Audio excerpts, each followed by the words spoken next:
wera icyo gihe Matilida mu gitondo buko ababyeyi bajyaga ku kazi bamusize mu nzu we yaragendaga akajya kwisomera ibitabo mu isomero agasoma igitabo cyarangira akajya ku kindi yagasani uyu mukecuru yarumiye umwana ukunda gusoma umwana amaze kurangiza ibitabo by'abana byose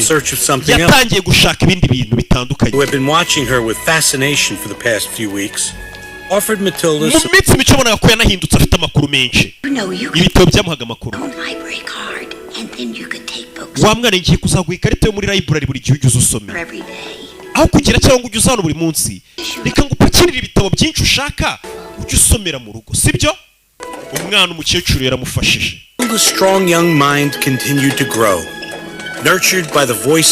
ubwonko bwa Matilida bwakomeje gukura bugaburirwa ibyanditswe n'abanditsi b'inzobere umwana yasomye ibitabo byinshi cyane yaragiye arakura yasomye ibitabo uyu mwana ameze nkanjye nkiri muto narasomye shawo mumbone nkuze nsigaye nsoma urwunge gusa ariko buri ibyo nasomye birahagije igitabo Matilida cyamukomezaga n'igitabo cyitwa ngo You Are Not Alone ntabwo uri wenyine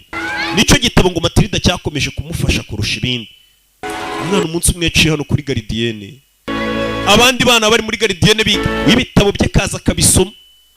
by'abakuru n'abato byose avanga amaze kugira imyaka nk'itandatu